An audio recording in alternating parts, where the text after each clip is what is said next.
I watched my son's face change as he blocked the hallway. "Mom!" Nathan said, his voice shaking. "Maybe don't go in there right now." But mothers know when something's wrong. I brushed past him and stepped into our living room, just in time to see my husband of 20 years, with his arms wrapped around another woman. Not just any woman. Leah. The girl my family had practically adopted. "Come on," Daniel whispered to her. "You've been doing this for years, right under her nose." Leah smirked against his chest. "And she still doesn't see it." My world stopped, but what froze my blood wasn't their betrayal. It was my son's quiet words behind me. "Dad, everyone already knows. Grandma told me not to say anything." Let me back up. I'm Marissa Grant. From the outside, my life looked perfect. Our Charleston suburb home with its manicured lawn, my thriving interior design business, my handsome husband Daniel who charmed everyone he met, our teenage son Nathan. We were the couple who hosted Thanksgiving dinners and summer barbecues. The ones neighbors pointed to and said, "Relationship goals." My parents, Howard and Denise Collins, adored Daniel. "The son we never had," my mother called him. They measured success by appearances, not happiness, something I learned growing up under their roof. When I met Daniel, I thought I'd found someone who saw beyond my carefully constructed image. He was attentive and kind. For once in my life, I felt like I was enough. Our wedding day was perfect. My father beamed. My mother cried happy tears. I believed I'd finally earned their unconditional approval through Daniel. But perfect things often hide the deepest cracks. What I didn't know then was that my family, the people meant to protect me, were already plotting against me. That the man who promised to love me forever was capable of the cruelest betrayal, that the girl who called me her second mom was sleeping with my husband, and that my revenge would cost them everything.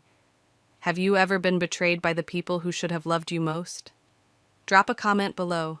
I read every single one. And subscribe if you want to see how I took back my power from a family that tried to break me. The first red flag appeared 3 years into our marriage. Daniel started coming home later, always with the same excuse: deadlines at the firm. I believed him because he smelled like sawdust and blueprint ink, because I trusted him. But something felt off. Not just his absences, but the way he'd hug me, mechanical, distracted. His eyes would drift past me during conversations. His smile seemed forced. When I mentioned my concerns to my mother, she dismissed them immediately. "You're overthinking, sweetheart," she said, waving her hand. "Daniel is a good man. Don't create problems where there aren't any."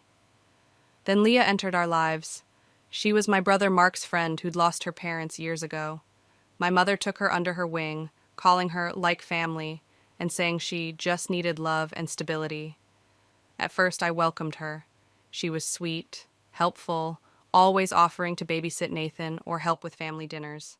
I felt sorry for her loss and wanted to support her, but then I noticed things, the way she laughed too hard at Daniel's jokes. How she'd bring him coffee at family gatherings, teasing that no one else remembered how he liked it. The lingering touches when she handed him things. I tried to talk to my brother about it. "Don't you think Leah's a bit attached to Daniel?" Mark rolled his eyes. "She's just being nice, Marissa. Not everyone has ulterior motives." One evening after a family dinner, I overheard my mother talking to Leah in the kitchen. I froze outside the doorway, my heart pounding as I heard her words. "Leah reminds me so much of myself when I was younger," my mother said softly. "I just hope Daniel knows how lucky he is to have both of you around." Both of you. The words didn't make sense then, but they would soon. I didn't know it yet, but my husband wasn't just having an affair. My entire family was helping him hide it, right in front of me. My father's retirement party was supposed to be a celebration. The house was filled with laughter, music played softly, and the smell of roast lamb drifted through every room. Family, friends, neighbors, everyone who mattered was there.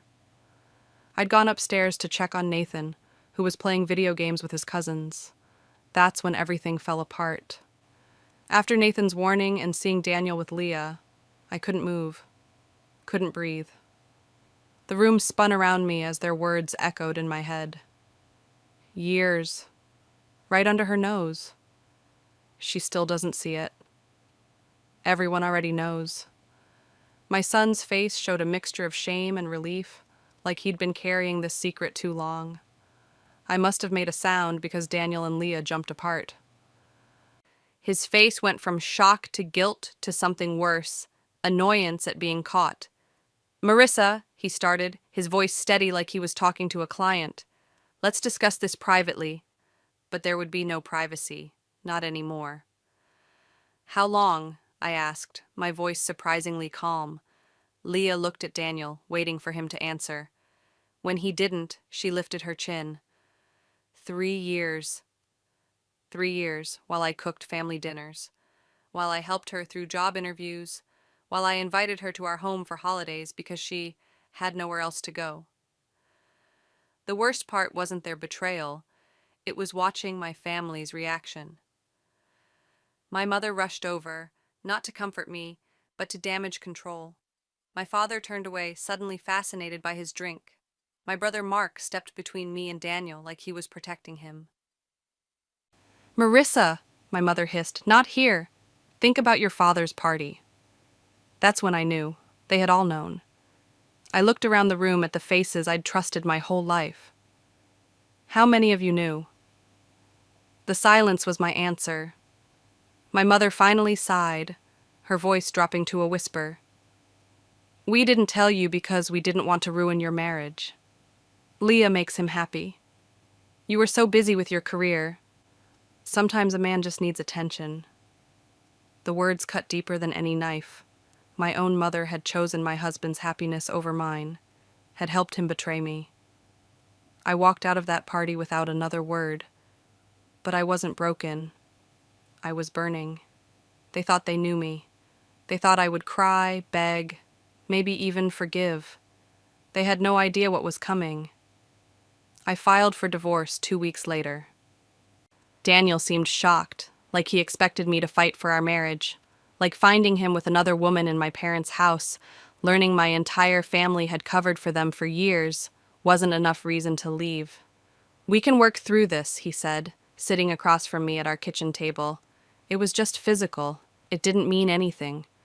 I didn't cry. I didn't scream. I just looked at him and said, "I want everything." He laughed. Actually laughed. "Be reasonable, Marissa.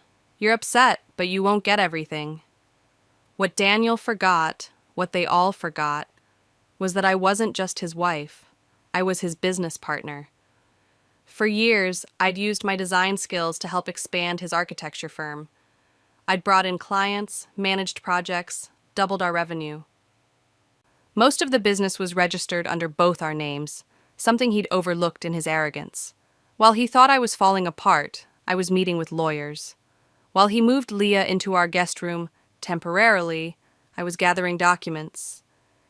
While my family called to tell me I was overreacting, I was taking control. My lawyer smiled when I handed over the paperwork showing my ownership stake in the firm. "You've played this better than most," he said. I simply replied, "I'm just done being quiet." The divorce proceedings were ugly. Daniel tried everything, claiming I was unstable, that I'd neglected him, that I'd been too focused on my career.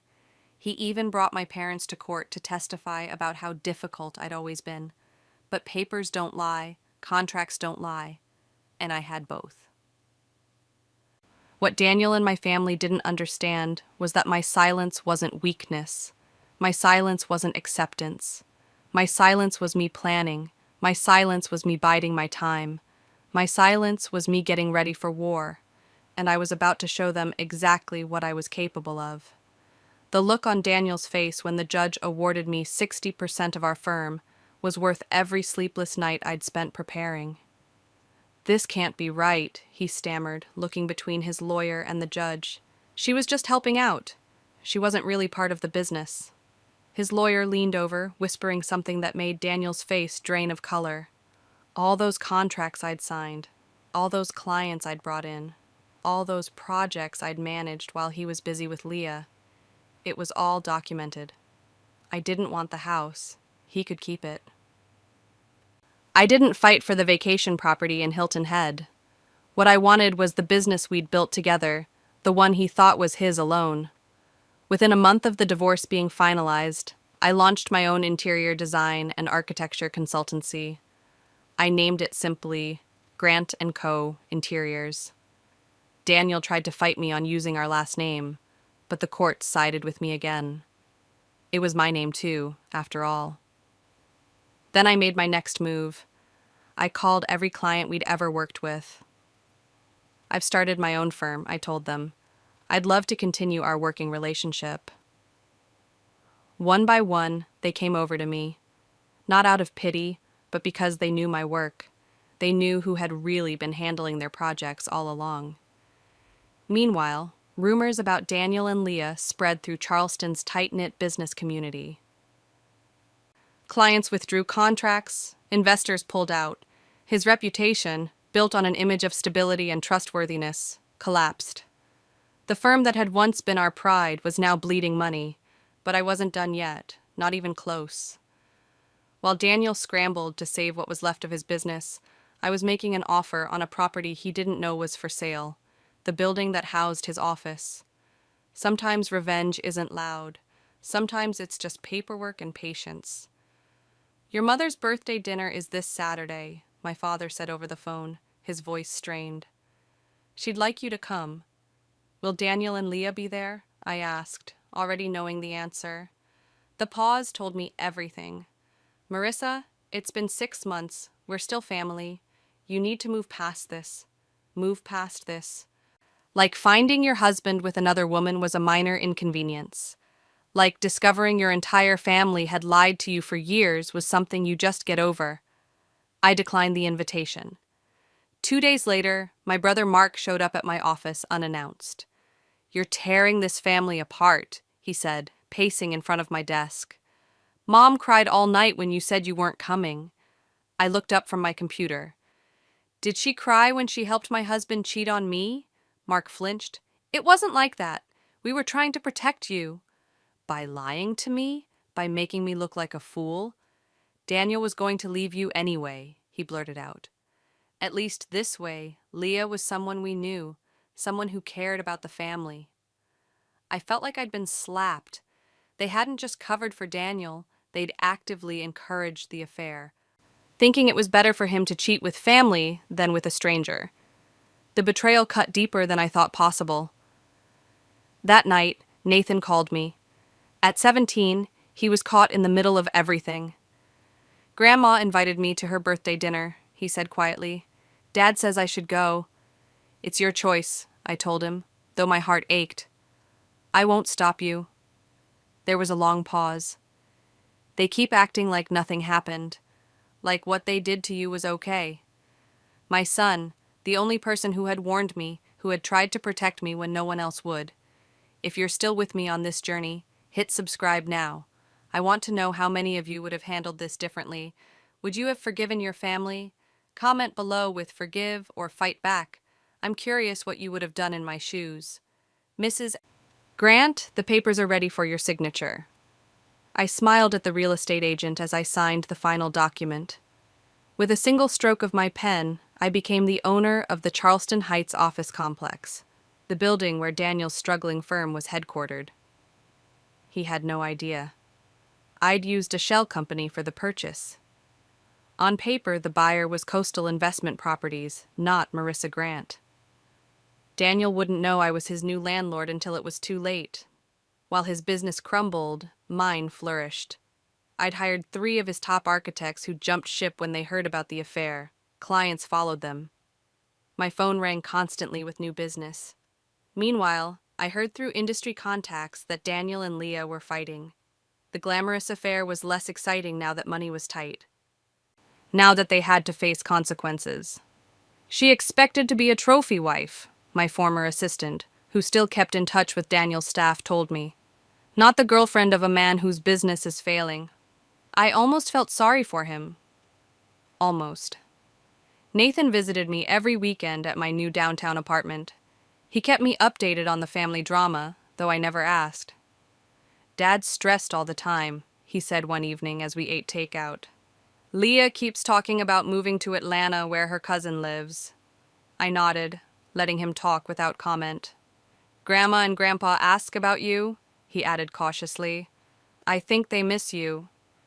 They missed the Marissa who stayed quiet, who kept the peace, who put everyone else first. That Marissa was gone. 3 months after buying the building, I had my lawyer deliver the notice. All tenants would face a 60% rent increase when their leases renewed, unless they signed a 5-year contract at current rates. Every tenant except Grant Architecture. For them, there was only an eviction notice, effective in 30 days. When Daniel called, raging and desperate, I let it go to voicemail. "You can't do this!" he shouted. "This is my livelihood!" I listened to his message twice before deleting it. The eviction notice came signed with my new company's logo, Grant and Comer Interiors. Sometimes revenge is served in an envelope. The photo appeared in my email with no subject line, just an image of Daniel sitting alone at a bar, his head in his hands, while Leah argued with someone on her phone in the background. My brother had sent it, no message, just the picture. I didn't respond. 2 days later, Nathan told me Leah had moved out. "She said Dad was too negative," he reported, picking at his dinner, "that she didn't sign up for all this stress." So much for true love. I heard from former colleagues that Daniel was working from home, trying to save what was left of his business, that he'd lost 20 pounds, that he'd called some of my clients, offering discounted rates if they'd come back to him. None did. Meanwhile, my parents' financial troubles were becoming obvious. My father's retirement hadn't been as well planned as they'd pretended. Without Daniel's generous family discounts on vacations and dinners, they were struggling. My mother called one afternoon, her voice softer than I'd heard in months. "Marissa, honey, we miss you. This has gone on long enough, don't you think?" I let her talk, saying nothing. "Your father and I were thinking maybe we could have lunch, just us, to talk things through." What she didn't say, but what I knew from Nathan, was that they needed money. Their mortgage payments were late. Their credit cards were maxed out. They didn't want reconciliation. They wanted a bailout. "I'll think about it," I said before hanging up. And I did think about it. I thought about how they'd chosen Daniel over me, how they'd welcomed Leah as their daughter, while betraying their actual daughter. I thought about their mortgage and had an idea. Sometimes the best revenge requires perfect timing. "Ms. Grant, we've located the mortgage. The bank is willing to sell it to your investment company." My financial advisor slid the paperwork across his desk. The numbers were substantial. My parents had refinanced their home multiple times over the years to maintain their lavish lifestyle. "They're 3 months behind on payments," he continued. "The bank is ready to start foreclosure proceedings." Perfect timing. I signed the documents, transferring my parents' mortgage to my newly created holding company, Phoenix Acquisitions. Like the mythical bird, I was rising from the ashes they'd created.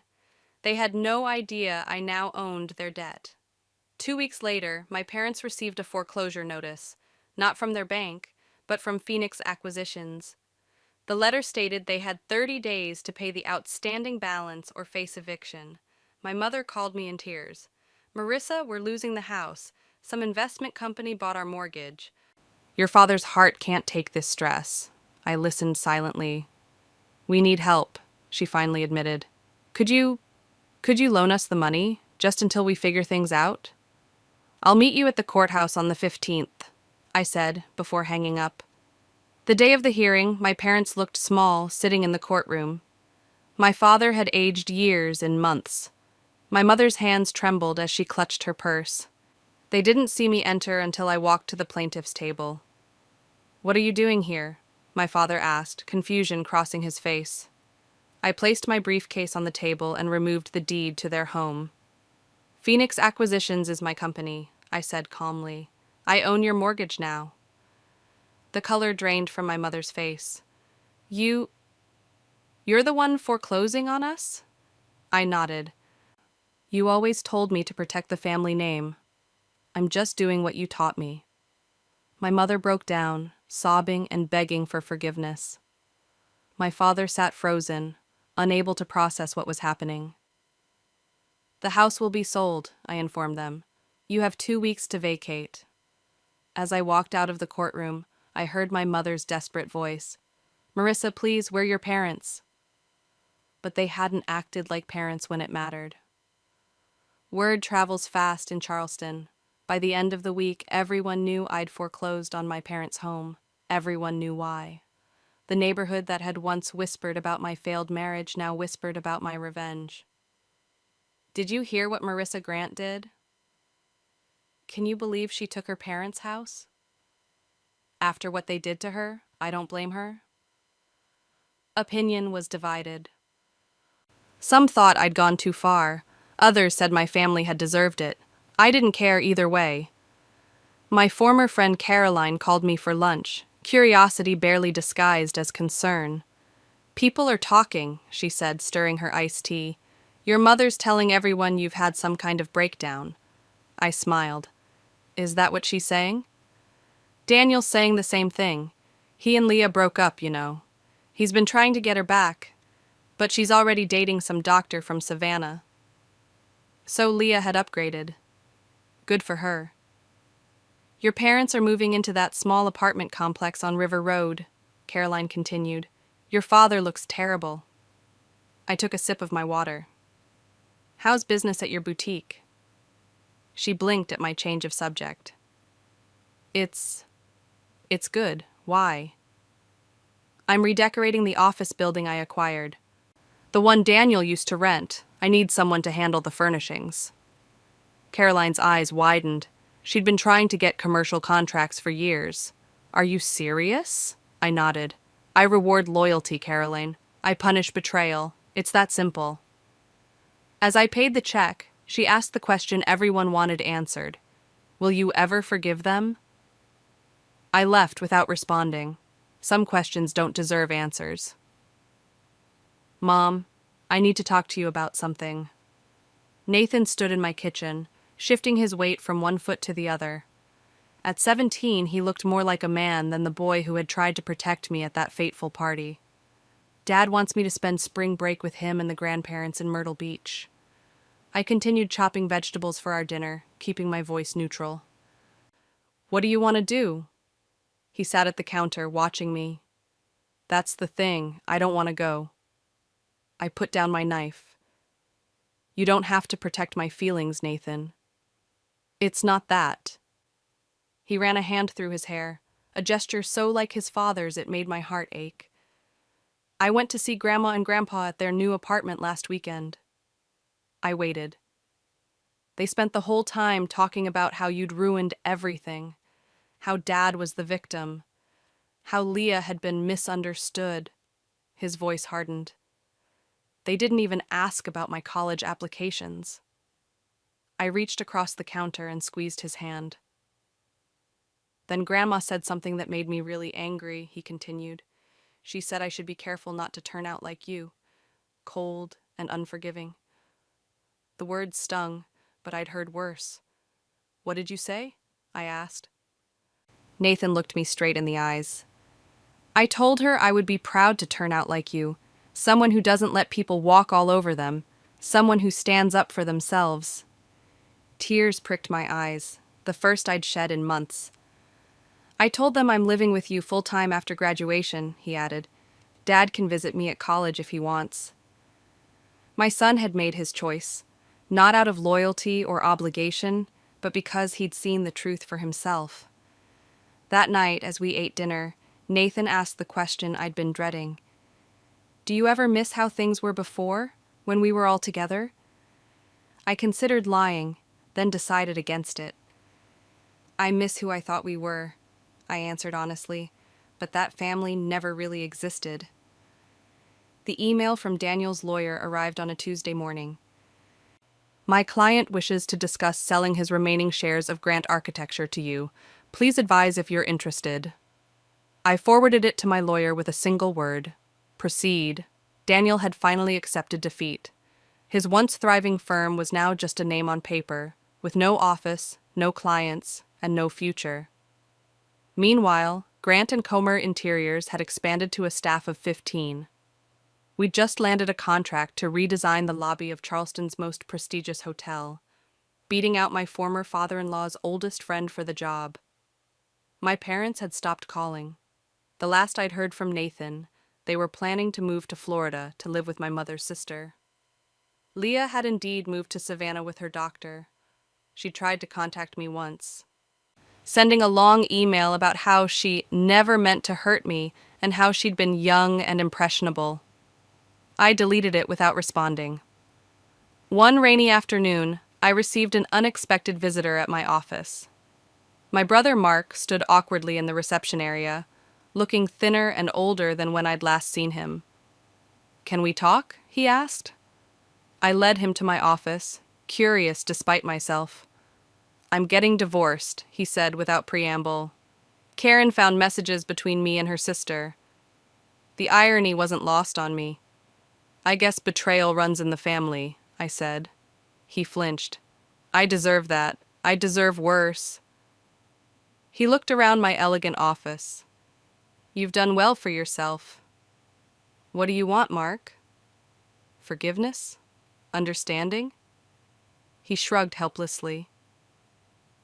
"I don't know." I studied my brother, the boy who'd once protected me from playground bullies, who'd later helped my husband betray me. "I can't give you either," I said finally, "but I can give you honesty. That's more than you gave me." The high school football field was packed with proud families clutching bouquets and balloons. I sat alone in the bleachers, watching parents jockey for the best photo positions.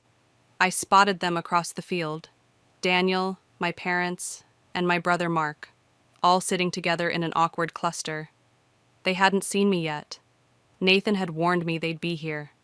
"Is that okay?" he'd asked. "It's your day," I'd told him. "I can handle seeing them for a few hours."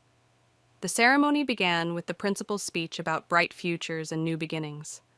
I barely heard the words, too focused on not looking at my former family. When Nathan's name was called, I stood and cheered. From the corner of my eye, I saw Daniel do the same. For a brief moment, we were united in pride for our son. After the ceremony, I waited by the oak tree where Nathan and I had agreed to meet.